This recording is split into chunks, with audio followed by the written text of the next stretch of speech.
potent advice, and inspiration from real self-made millionaires. Welcome to The Eventual Millionaire with your host, Jaime Masters. Welcome to Eventual Millionaire. I'm Jaime Masters, and today on the show we have Kirk Du Plessis. Now, he runs optionalpha.com, and when I looked at the numbers of what he has for a membership site, I thought it was not true because it was so many. Thanks so much for coming on the show today, Kirk. Yeah, thanks for having me. I appreciate it. Okay, so tell everybody what Option Alpha is first, and then we'll talk about that magic number that I was very impressed with. Yeah. So Option Alpha just started as a regular blog and is now a full-blown options trading education platform, and then eventually now transitioning into software and SaaS. Of course, because everybody needs to do it because that's the awesome thing to do. Yeah, of course, that's what you have to do, yeah. So, hey, I want to do it too, so I can't really say anything. So how many people are in your membership site? So I just checked this morning. I don't even know if it's updated on the website yet, but we're at 52,111. Yeah, because it said 47,000, which I was also crazy. We haven't updated in like a month, and I think we're like, it's like 160, 180 people a day on average join right now, which is crazy. Okay, tell me about that, because, I mean, I've been doing this show for a really long time, and I remember interviewing somebody with a similar membership type in this space. Yep. Number one, their numbers were not this good. But number two, I was like, oh, that seems just like a trend that it might not get, 6 years later. Yeah, exactly. So tell me a little bit about how that started and how the heck you grew to 52,000. Honestly, I'll give total credit originally to Pat, who's a friend of mine, and I've been involved with him and done masterminds with him before, and like his one day BB events and stuff that he does. You did Pat Flynn from Smart Passive Income. All right, everybody. I did mention him a lot, but yes, Flynn. Go ahead. Yeah, P Flynn. Yep. Flynn. Originally like a couple of years ago, so I had this blog and I was writing about what I was doing in trading, and I have a background. I worked on Wall Street. I used to trade, and so I was writing about what I was doing. And Pat said, well, why don't you just, start putting out courses? And so I originally, the first iteration was paid courses, because I was like, of course, paid courses. Like, why doesn't everyone do that? Right now, everyone's doing that. This was like 6 years ago. And so, Pat hasn't had his paid course come out yet either. Well, he had, it's hilarious. All right, continue. So, put it out there. Right. And then I thought to myself, well, one, this is garbage. I don't really get a lot of people, right? And everyone that comes in is just kicking the tires, and they come in and then they take all the stuff and then they go. And so I thought to myself, well, look, I don't really need to make money off of this side of it. I actually do trade. I post my trades and, win, lose, or draw, whatever the case is. And so I said, what? I'm just going to give literally everything away for free and really see what happens, right? And so that's really where it started from. And literally it's just grown by there. So everyone else in the space has a paid course because that's how they need to make money. And I don't. So I don't need to make money that way. And so I give everything away for free, which eliminates completely the trust barrier that people have to get through. Well, and it makes perfect sense to where things are trending, I think, anyway, is that information is going to be free from these big companies that don't use that as their way of making money. So, but that being said, most people do have to make money. So what is your business model on this? So it's simple. I think it's really simple. On a membership site, everything is for free. Everyone can come in and go as they please. There's no hiccups, no trials, no cancellations. But if you wanted more access to me or to our software and research, then you have to pay. And so it's nominal. I mean, our lowest membership level is $99 a month, which I think is reasonable in my space for access to me and to my trades and our portfolio and stuff like that. And then obviously Q&A calls and, other little things. And now we've started to develop more software that people can start to access that kind of helps them as tools, which I think is good that we actually never developed software until 8 years down the line, because now we know exactly what people need and what could actually be a good business model for us in the future. Yeah, because otherwise, getting into SaaS, I don't think people I came from the tech world. I don't think people understand how crazy. I've seen so many of my clients spend millions of dollars and have nothing, which sucks, right? As far as nothing that brings any ROI. So you use the membership side of things as sort of like a lead magnet, right? So getting people getting emails. Yeah, that's it. I mean, our biggest lead magnet is the offer into the membership, right? So everything is behind a free paywall, if you will. And then everything leads there, right? So the membership area is well organized. We've got videos, live trading videos, podcasts, webinars, the whole deal, everything. But all you have to do is become a member, right? And then you're part of the community. You're part of the family, which is eventually what I want, right? I don't want people to just take one thing and then leave. They have to take it all in. Well, and then it makes it a no-brainer for somebody to give an email address, because an email address for a membership site makes sense. And much, yeah, they get like so much, and then they join all the other people in there. They get to communicate and chat and do all the other things that they do. So yeah. What do you do community-wise? Because 52,000 is a lot. So what do you do community-wise to make sure, and platform-wise in that membership site to make sure it's not crazy? Yeah, so here's what we did actually. We never had until recently a forum, which I think was a stupid idea, to be honest with you, for a while. But then what we decided to do, and whether it's good, bad, or indifferent, but we did it for our own purposes, was to have a forum only for people who upgrade to a pro or elite level. And the reason I did that is because, one, there's a lot of spammers out there in this space. Like everyone's, spamming about all kinds of stuff. Like I probably delete 150 or 200 like spam comments on our YouTube channel every day. Like it's crazy. And so I didn't want it to be open to free for people to come in and spam. So now it actually ends up being like a very attractive piece of why people upgrade to a different level, because now they can be part of the community.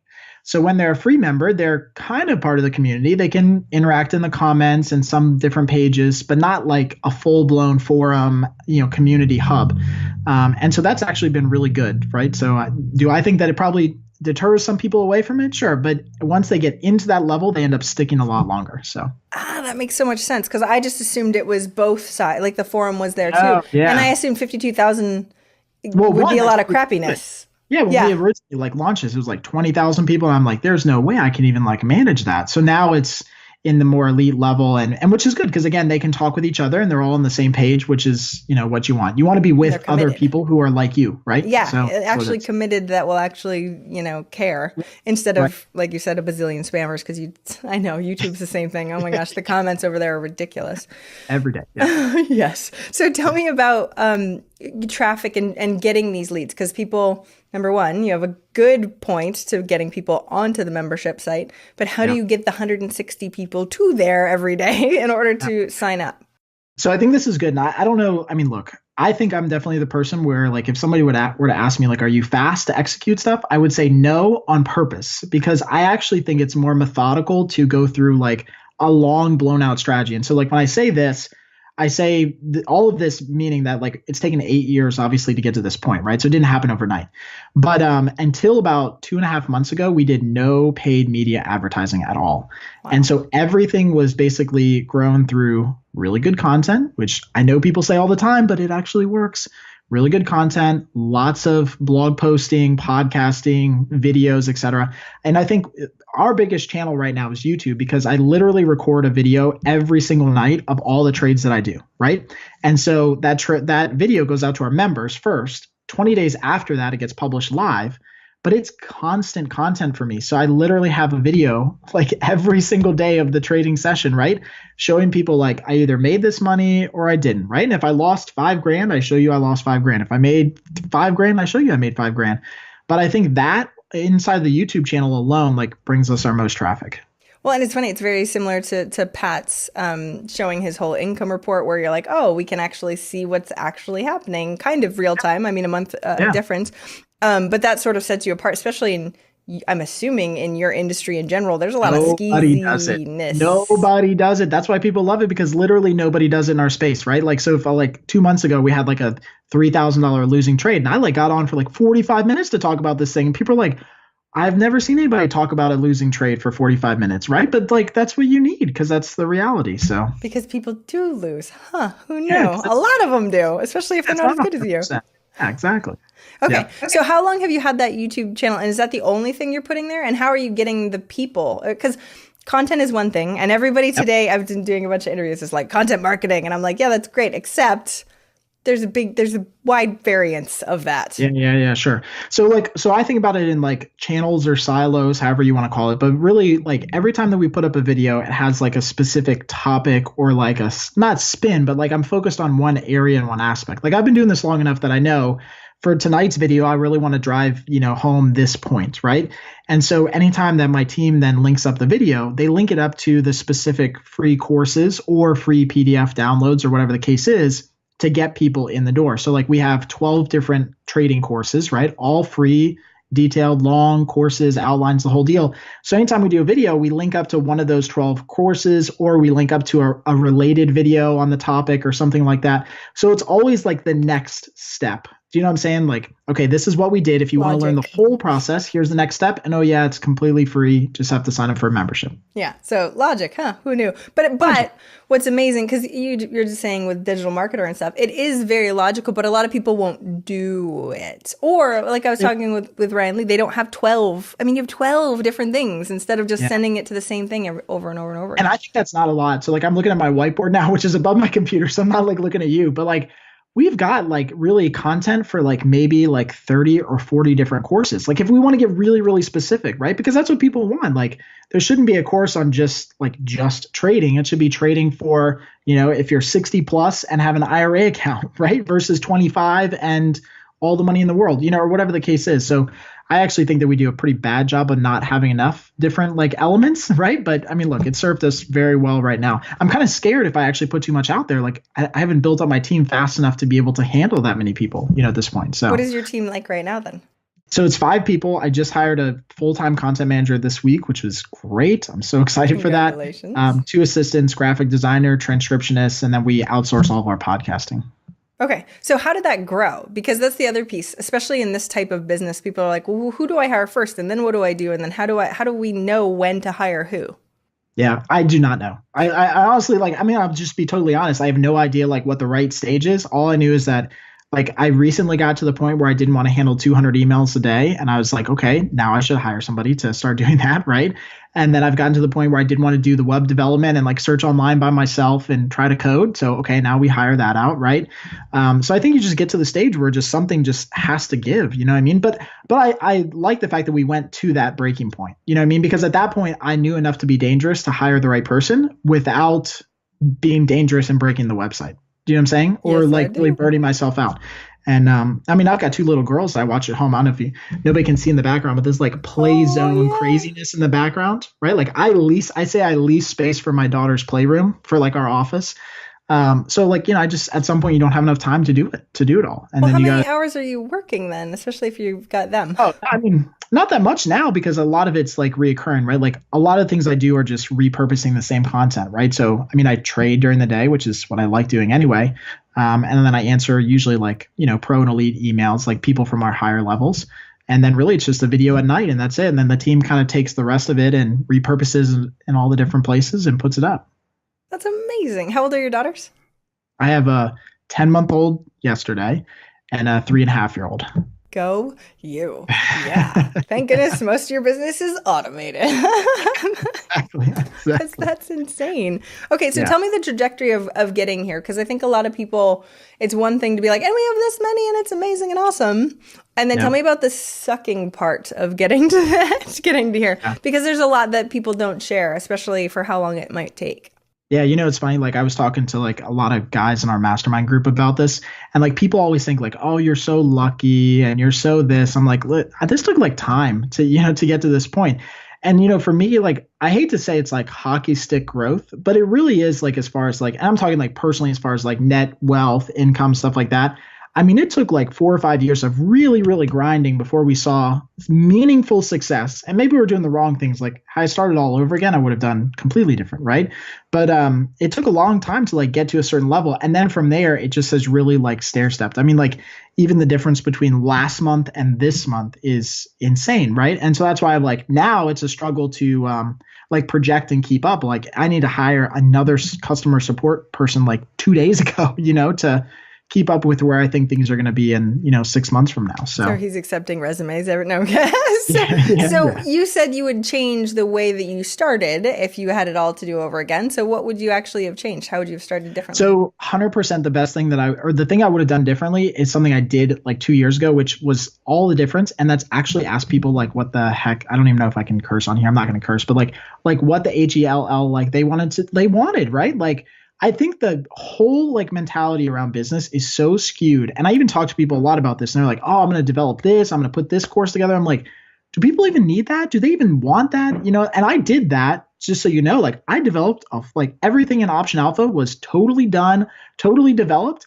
And then I released it and I was like, where are all the people? Like, I developed this awesome thing. Like, I know what they need to do, but it wasn't, like they needed to be shown a different way. So I think once I went through and really asked people and interviewed people, and I spent like weeks doing this, and I was ticked that I wasn't doing anything else and I had to scrap everything. But it's been the absolute difference in the business. Okay, so tell me so many pieces of this, because I'm actually doing a beta right now. I call them beta, where you actually talk on the phone with people. Who knew? Not actually on the phone. Yes, I met them in person, coffee. You talk, everything. And you actually find out, because they're real people, not like numbers on a screen. That being said, what was the difference between the course you created before, the thing that you created before, and what they actually said? Where was the actual difference? So I think the difference was, it wasn't necessarily in the content, it was how it was delivered. So like my people in my community are people who want to trade for a living, or like are currently trading but are not out of their job, right? So they want to transition from, and probably in the same, people who are listening to this right now, you may be in your job and maybe you want to transition out of it. But so it was in the delivery and the length of the engagement with me, right? So originally I would like push all this information to them like they had all the time in the world, right? And all the time to consume it. And now it's in slightly bigger chunks, but spread out over time. And so I think just like that realization that like everybody I talked to, I met at 6 or 7 o'clock at night, because that's when they got off work, right? So why would I send them an email at 10:30 when they can't read the email at 10:30 because they're at their job, and tell them the next one's coming the next day and they have no time to do it, right? And I think just honestly that changed. Like I get email from people all the time. They're like, Kirk, the pace of the emails is great. Like you're not burning me out. Like I feel like I can do this. I'm confident. I'm looking forward to the next thing. You know what I mean? I think that's totally undervalued in this industry. Because as soon as they get the lack of feeling that they can do it, then they stop, and then it doesn't really matter anymore. But you don't know as far as feedback go. You just know people are stopping or not signing up because you have no idea. And so in my space too, like I think the fact that everything is free for me is helpful in this, because I don't need to recoup an investment. Do you know what I'm saying? Like, I don't have any like paid acquisition cost or anything, right? So if it takes them 6 months to get through the training, great. Like if it takes them three months to get through the training, great. Like they move at their own pace, and so does our system. Do you know what I'm saying? I definitely do. And and making it free, I'm sure, makes a huge difference to have people be like, oh, by the way. So tell me, did you actually have any business experience before? You were saying you quit and stuff. So tell me about how you actually got into doing your own business. Yeah. So I used to work on Wall Street. I used to work for a German-based investment bank. I was an M&A, eventually transitioned over and was a trader for them. Left there when I met my wife and moved out of New York and moved to DC. And I thought, okay, the next best thing is a stock analyst. I used to cover companies and write the reports, like the buy and the sell and all that stuff like that. And then eventually just realized like all of that stuff is totally garbage. And like, sorry for anybody who's in that industry right now, but it's true. And started trading on my own at home. And I thought, okay, like I'll just put up, comments. And I was still talking with buddies in New York who were trading. And so I would put up like an original Google blog, if anybody knows what that is anymore, right? And so I would put that up and, just type out my comments for the day. And eventually people just started asking me like, well, why did you do that? Or what's your thought process behind that? And so one thing led to another, and here we are. See, okay, so question, because when people are listening to that story, they're like, okay, that was great for when he did it way back when, and he was one of the first and blah, blah, blah, and long-term trajectory. If someone were to start now, especially in your industry or even something similar, you have a competitive industry in general. That's why I couldn't do paid media forever. Like, you couldn't do paid media. Cost per click in Google is like $45. You know what I mean? It's crazy. I wish I was like selling catnip or something. That'd be so much cheaper. Seriously. But I guess that's my point. Like either, we should have done it a long time ago. Oh, too late. Or we start now and we try and figure this out. What do you think anybody can break into this space now, knowing what you know? So I think it's a little bit, I think, well, don't even try because I'll crush you. But if they do break into this space, competitive at all. Kidding. No, okay. Just kidding. We were talking about competition before. What I tell people all the time, though, is I think it has to be two things. Like I definitely subscribe to the like branding side of things. I think you have to really brand yourself and like protect that brand, because that's what eventually like takes you years and years and years, right? But I also don't subscribe to like the hustle thing that like a lot of people do, like, and I love Gary Vee and all that stuff like that, but the hustle mentality, I think if you point it in the wrong direction, can be really like painful and like burn you out. Yeah. So I think if people were starting out, I would again like try to fill a void, like, and it doesn't have to be the biggest void, but figure out something that people really want. Like, I don't trade futures, right? Like, so there you go. Like, you take my model and replicate it to futures. Just give me 15% and then we'd be good. But I'm just saying, like, like take some model that's good and apply it to whatever you are actually good at. I think you can definitely do it. Okay, that makes a lot of sense. But looking at your site and stuff, I didn't see a lot about you specifically. So you don't have a personal, it's I'm Options there, Alpha. sure. Yes, you're definitely on there. But when we're looking at it, you chose Options Alpha instead of like, hey, I'm Kirk. So yeah, I know. And it's funny because I did that like for the initial reason of like, eventually if we ever end up selling, which at this point I'm so ingrained in it and I actually like it. It runs, pretty much by itself that I don't see that happening. But I thought like branding wise, it'd be better for an options trading website to have option in it instead of my last name, which has nothing to do with it or is extremely hard to spell and pronounce. So, but yeah, I'm very much like the face inside of the courses and training. I mean, it's legitimately all me doing all the content in there. So I guess that was my question then. So, I did the exact same thing, right? Nobody could spell my first name, therefore, and the brand thing, like I could have other people. Yep. That being said, I'm the gosh darn face. I am right. Oh, as soon as you get to the site. Yep. Yours, when you get to the site, you have like the cartoon and I didn't see the about. So I was just curious as to why we didn't just plaster your face right up front. Well, it's funny. I'm the first person that you meet once you sign up. So like there's a new video, like there's a video right in that says like, welcome. That's just me like this, like with kid toys in the background. That's like, hey, I'm the guy that runs this. You deal with me, and I'm the person behind all the training. So I think brand wise, it's the Option Alpha brand, but then right behind it, it's me, very similar to you. Yeah, that's awesome. You don't ever want to sell it?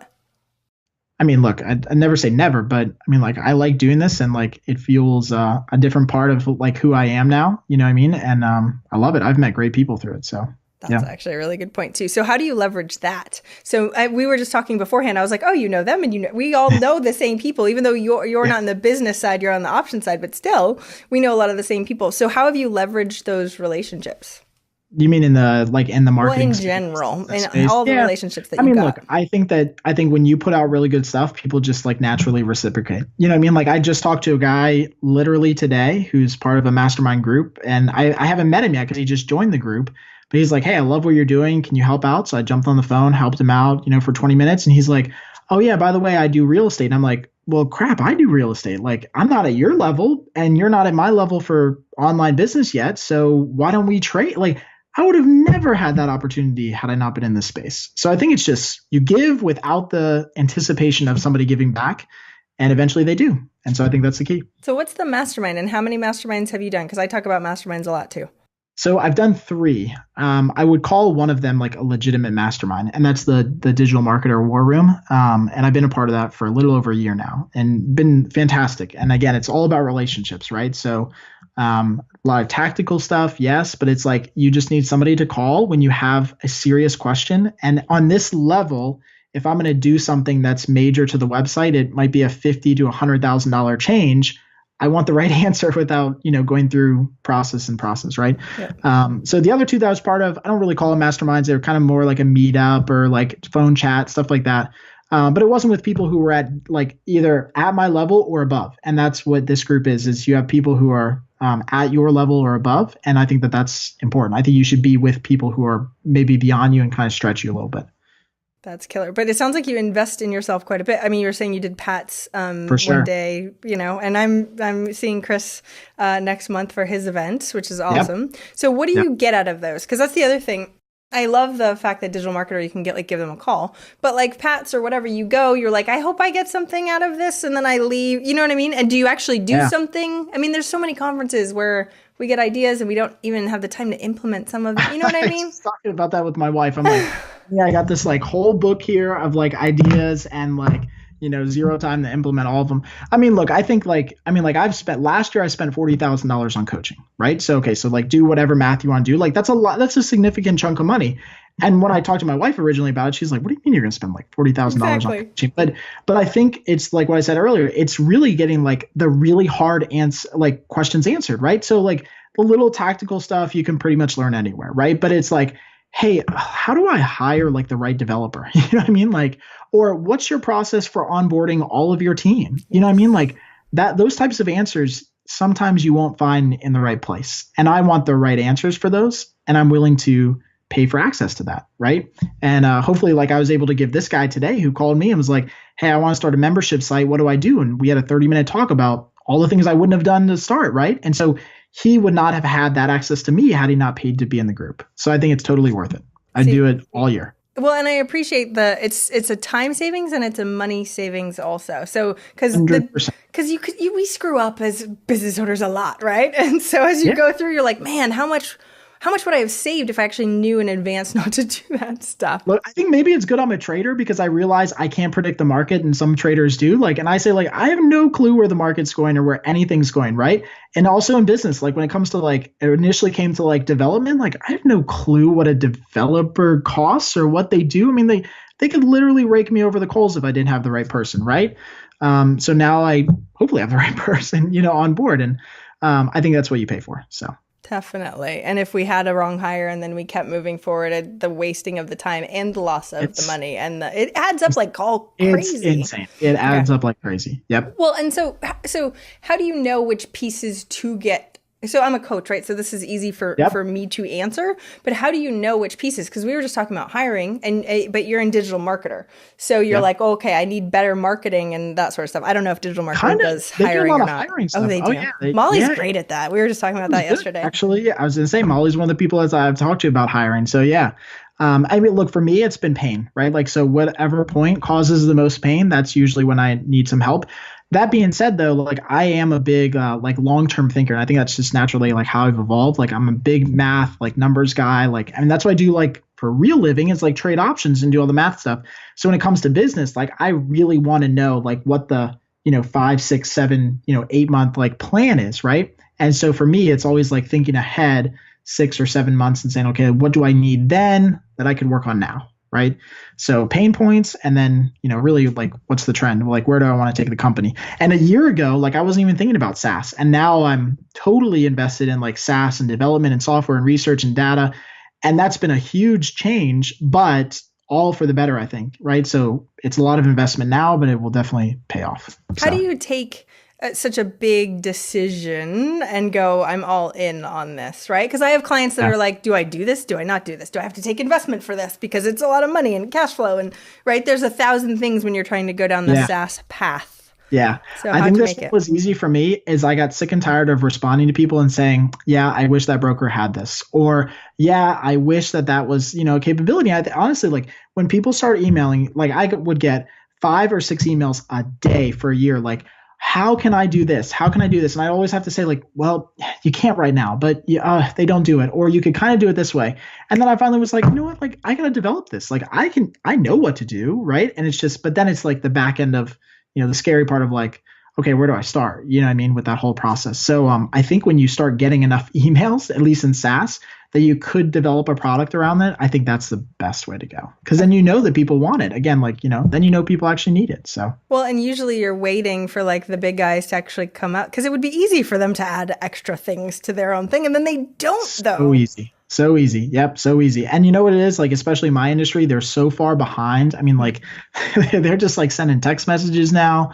And, like it's, they're Stone Age compared to where we are, which is good. Like that's an advantage that small businesses have is that you can come in very quickly and develop it and roll it out and not have to worry about implementation across a massive company. I think that's a huge advantage. So when you're diving into something brand new like SaaS, what do you do to try and not make all the mistakes that you could, right? I think it takes planning. I mean, like, honestly, I think it takes planning. I think you really have to plan it out. I think you've got to, know where, like, especially in SaaS, I guess in my case, know where your data is going to be, know who's going to develop it, how people are going to interact with it, because that's a huge thing, right? So I did a lot of surveying, a lot of calls, questions like, okay, if we had this, how would you interact with it? Like, would you use it on your phone? Would you use it on a desktop? Would it be right next to your trading computer? Like, how does that work? And so that you have more of a framework of, again, going into it without just saying, I'm going to build it for myself, but you build it for people to use, right? I mean, look, it's been tough to do for sure, right? Like I've learned a lot in this industry. I've learned that I should definitely have been a developer or run a development company, and I should also be selling data because the exchanges are making a mint off of me just buying raw data. It's crazy. Seriously. Well, and that's the thing that I find really interesting is that you're the guy doing it. It's not like you're trying to outsource this part of it, the research and development of this. You're actually the guy on the phone, even though the kiddos are, you know what I mean, in the background. All the time. Yep. Number one, how the heck do you do that? You have a 10-month-old. I used to be like, okay, everybody be quiet. It doesn't work that way. Like right now, my wife has him upstairs, so it's like beautiful. Because usually I do like a coaching call or a call. I'm like, listen, if you hear baby screaming, it's not me. I didn't drop the phone. It's just my daughter. But I've done calls where like my daughter is sitting right on my lap. You know what I mean? And it's just, look, you do what you got to do. But I think it's more authentic anyway. So. But that's impressive. Well, my kids had colic horribly, horribly bad. So at 10 months, nobody could actually go near them. But in general, it's impressive that you can do both. I want to do both, right? Even though sometimes it's great. Like, doesn't everybody want to do both, right? So yeah, I want to do both.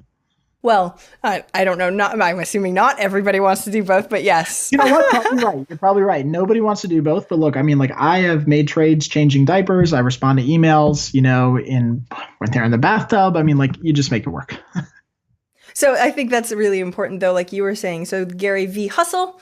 Very different than trying to do email while changing diapers and doing other things because what's important in your life. Yes, emails are important, but not nearly as important as, changing baby. Trust me, they stink up. Yeah, they stink up. They're worse than customer service emails for sure. Love that this is what we're talking about now. The people that in the audience that don't have children are like, yeah, okay, thanks. Just make sure you title this episode Podcasting, Poops, and Customer Service or something. That would be hilarious if I actually do. Awesome. So I know we have to start wrapping up in just a second, but sort of give me your trajectory on what you see for your SaaS. Are you trying to have it be like a big piece of your company? Or are you trying to have it expand past it? Yeah. So I think it's the natural addition to what we already do. So what we already do now is train people when they get to a certain level that they want to start seeing trades, following our trades, they do it. I mean, we're honestly developing the software that we could use as well, right? That other people can use. So the whole idea is like right now there's a big disconnect in like actually making trades and then analyzing trades, right? So people are like blindly making them without really knowing like if it's going to work, right? Huh. So the back testing and optimizing software that we've built is going to kind of bridge that gap so that they can not only follow our trades, but then start to do it themselves, right? And back test strategies, optimize strategies. And then eventually, like I'm thinking out like the next 6 months is going to be the ability to then auto trade it, right? So like in this industry, it takes a lot of work to do this and it's not easy to do. But if you could have more of it automated with a robot or trading computer, then that's great. But until now, it's really been for big banks, right? And they keep all that stuff tight. And I know why they do it because they make a mint doing it. But if I can do that and develop it on my end, and if it costs me 7 figures to do that, but then I can roll it out and everyone can have it, so be it. See, that's amazing, though, the fact that you're going all in, because that's a lot to do. It's a lot. And look, I mean, like, but I know people want it. You know what I mean? Like, so I don't even like, people always ask. In fact, like recently I've had somebody like, are you serious? Like, you're going to spend that much money on doing this? I'm like, I know people want this, right? It's just up to me to actually build it the right way. And if I build it the right way, it's going to be insanely valuable to them and I'll, make money and have a great product, right? So and you're going to be so ahead of the curve because, no offense, but robots and AI in general, like that somebody's going to be coming out with this trend. Anyway. Yeah, it's where it's going. So at least you're sort of skating where the puck will be no matter what. That's a good, I like that. Yeah, I like that. See, I do this for a living too. No, it's funny. I know we have to start wrapping up though, which sucks. So what's one action, and I know you have a lot, but what's one action listeners can take this week to help move them forward towards their goal of 1 million? Call your ideal customer and don't get them off the phone until they tell you exactly what their biggest pain point is. And don't say like it's customer service. No, like what specifically? Like it's leads. No. What specifically is your pain point? I think the best thing that I did when I interviewed people is I said why like 5 times until I got to like the bottom. And I don't know where I remember that. I know it wasn't from me. It was from somebody else. I'm not going to take credit for that.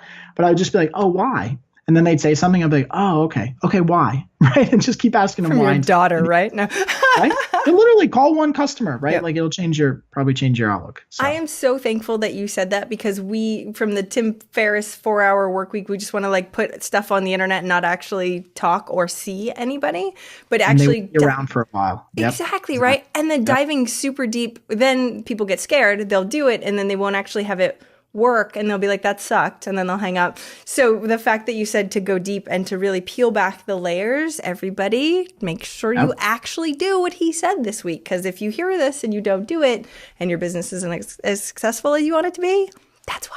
I'm just saying. Take it from me. You'll spend $200,000 and have crap. So, and have to redo it. So, see, you don't want to do that, right? Learn from Kirk's lessons. The $200,000 phone call. Yep, you got it. Killer. Thanks so much for coming out. Where can we find more about you and, of course, the membership site and all that fun stuff? Just go to optionalpha.com. Yep, that's the best place. And everyone's like, oh, now I want to see where his face is on the thing. Now I want to see how it goes. And I want to, right? The page is linked at the bottom, so it's there for sure. At the bottom, though, not at the top. That's why I was interested. Well, the membership button's at the top, Yeah, I know. Well, so I thought, like, I'm looking at it. Don't you worry. I love websites and conversions and stuff. So that's why I was curious.